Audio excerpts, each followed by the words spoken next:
Hello, welcome. I will be talking to us today about tips to successful communication in relationship and marriage.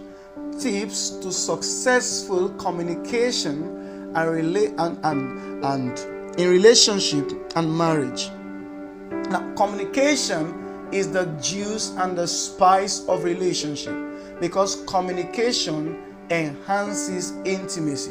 Imagine you got married to a wife you so much love, and you guys stay in the same house and you don't talk to each other. You find out that over time that love will dwindle and the love will get weakened. So communication is what enhances intimacy. That's why sometimes when you stay so much with people, you talk so much with them, you find out that over time you begin to develop feelings and emotions for them. You begin to, what we call in this part of the world, you fall in love with them. So that's the beauty of communication. And once communication is affected in relationship, in marriage, such relationship and such marriage will go sour. So that's why I'm out to talk to you on successful tips to communication, effective communication in relationship and marriage. Number one is caring. You must learn to show care. One way you communicate is not just by words all the time, it's by care. Care through your body language, your good response, your listening to the other person. That's how care is interpreted in relationship and marriage. Your body language, your good response. How do you respond when you are spoken to? You just frown your face, you just turn down those words you were told, or what do you do?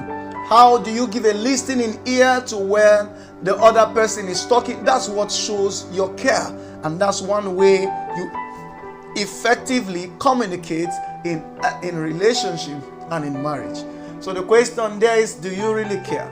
For no one cares how much you know. Everyone wants to know how much you care. Once you take this part of communication, which is caring, out of our relationship and the marriage life, it will definitely go sour. So show care and communicate care. Number two is to praise and compliment. Praise and compliment. One other way to successfully communicate in relationship and marriage is to communicate praise and compliment. Everyone loves compliment. When compliment or praise leaves, criticisms come. You can't have criticism and compliments together. They are an impossible mixture. Where there is criticism, there is the absence of compliment and praise. And where there is compliment and praise, criticism will naturally disappear. So learn to compliment the other person. Compliment their hairdo, compliment their facial expression, their walking step, their dress sense and dress style. Compliment the things they do, the way they speak. Compliment every good thing you have noticed about them. When you found out that when you compliment more often, even when you bring in criticism or correction, it will still be received as a compliment. But why your criticism or correction is rejected is because that's the only thing you do. Every time you speak to such a person, is either you are correcting or you are criticizing. So you make the person feel like there is nothing just good about their life. So learn to praise people, compliment them. Some people feel, so when I praise the person, the head is going to swell. Don't you want the head of the other person to swell? Don't you want the head of your fiancé, your fiancée, your spouse, your husband, your wife to swell? Because when you elevate their self-esteem, it tells back to you by the way they will treat you.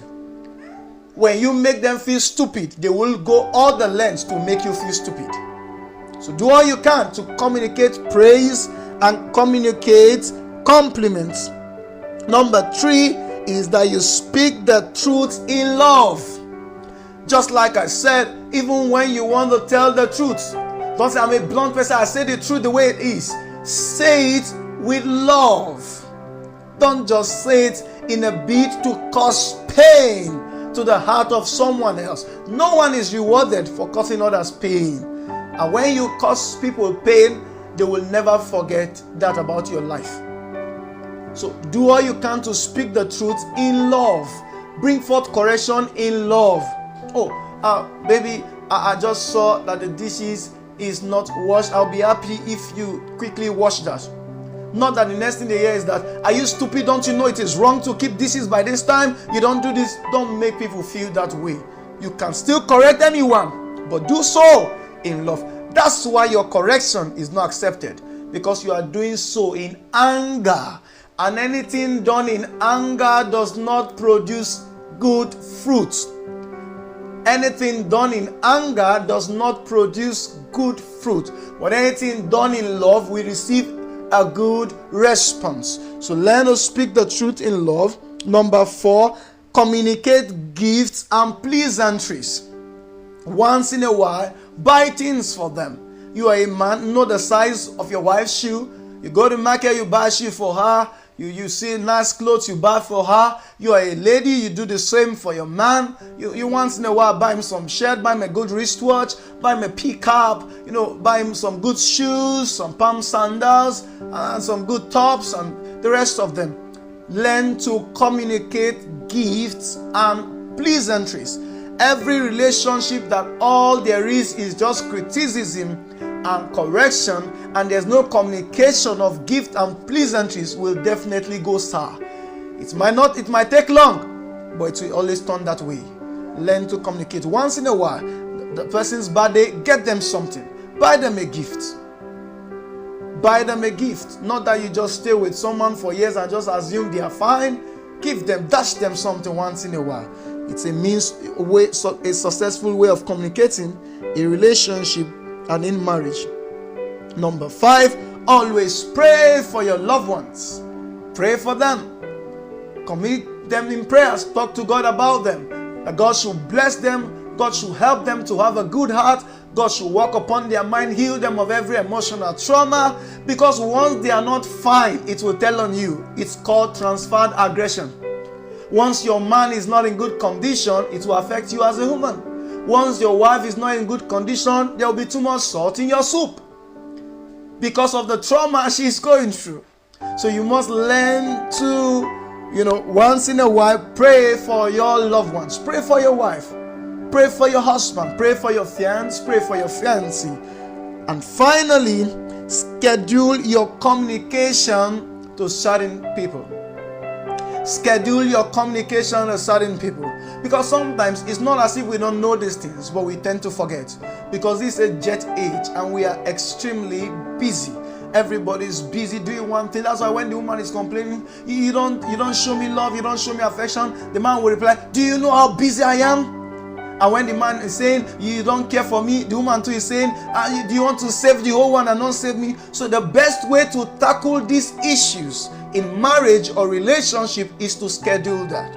You can have a pen or a book or a jotter or a note on your phone where you write, I will call my wife thrice a week. I will send her a message on so date and so date. I will do this first day of every month. I'm going to send this person's message like this and like that. And then you put a reminder to it. You can't force your brain to keep thinking and reminding you of things that your phone could just do so cheaply and easily. Now, I will say this to you, especially if you're a young man in a relationship or a young man that is already married and you are listening to me. One thing you should never forget is the birthday of your fiancé or your wife. One thing, you can forget every other thing, but you should never forget their birthday. They see it so much as a value system when you remember those special days in their life. So with these tips, you will find out that your communication is improved, your communication is enhanced, and then intimacy gets improved. Thank you for joining me.